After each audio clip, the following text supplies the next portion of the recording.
Hero, you did something. It took you a couple weeks to get there. I want to be the first to say I'm proud of you. I am. Deeply, deeply. And what you did was you finally got to the Sunbreak content in Monster Hunter Rise. So without further ado, why don't you go ahead and talk about Monster Hunter Rise Sunbreak for us? Sunbreak, for those who don't know, the requirement to get there is to get to Hunter rank 7, and then to do pretty much the required Hunter rank 7 quests to get to the final monster fight, where you end up going up against a really massive dragon, and it's kind of an arena style fight where you have to jump onto platforms, use cannons, and just really DPS down the boss monsters, and it's pretty easy as long as you've got a pretty coordinated group that knows what to do. So it shouldn't be too hard, especially if you open up your lobby to players worldwide, because likely you'll get Japanese players that'll help you out. Yeah. So, the intro is a little slow because it's kind of a review on just the Monster Hunter mechanics, but on top of a light review of the mechanics, you get a great introduction into one of the most fun mechanics that I've just been having a blast with, and that's the switch skill mechanic. And it's great because you can basically have two move sets on tap, and then you can swap to them on the fly depending on the situation and if it warrants it.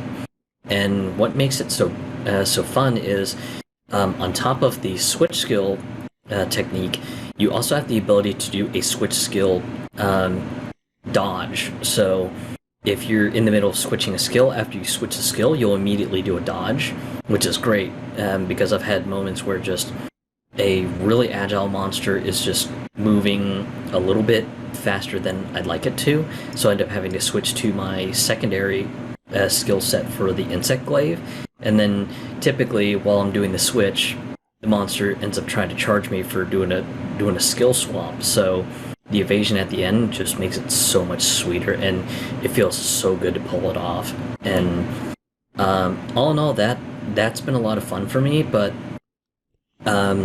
granted, with the mention that the introduction's a little slow because they're sort of kind of reviewing mechanics with you, they do take you back to Kamara for a little bit. But what makes it interesting is, when they do sort of the skill review for these couple of intro quests for the master rank, you encounter monsters that you've fought before from the base Rise game, but a lot of these monsters have gotten additional patterns and additional moves, so it mixes up the game a little bit, and I've actually found some of the fights to be a little bit more fun due to the extra challenge. So if you're into just hunting monsters and having a little bit more of a challenge, it makes the brunt of kind of getting a skill review a little bit less boring.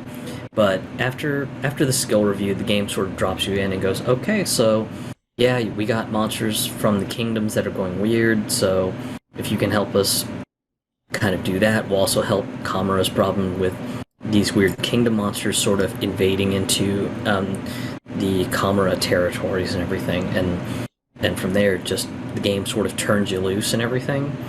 And on top of that, there's also the survey quests that you can do, and those are neat because you've also got NPCs that you can go on adventures with.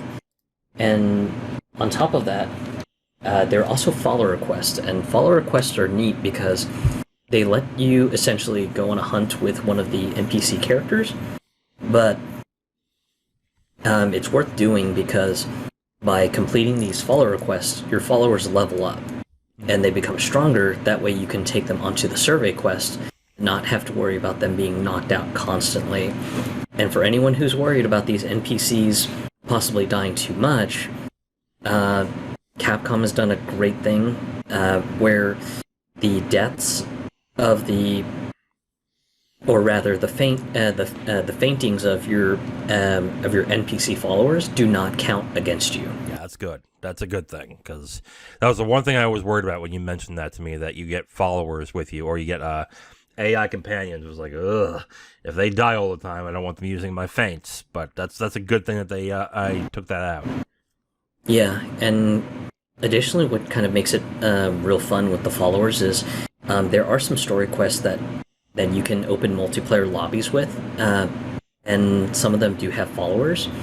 And the followers do stick around even if you have more players stack up on you. So literally, you can have a lobby with 4 players plus the story-related follower NPC with you for a grand total of 5 total characters just wailing on a monster, and it is just such a neat thing to see. So, But, okay, have you been playing multiplayer on it at all, or has that been mostly single player? Because if it's just been single player, that's actually pretty good, because a lot of people, when they play that game, they don't like the fact they have to play single player mode on that. I've mostly been playing multiplayer, mostly because just the help of the Japanese player community has just been excellent. Just people who just know what they're doing and who know how to optimize the strategies to just get the boss monsters knocked out very quickly, which is great, especially since with the heat wave that's going on in my area, just my gaming time is a little bit limited from how warm my home is.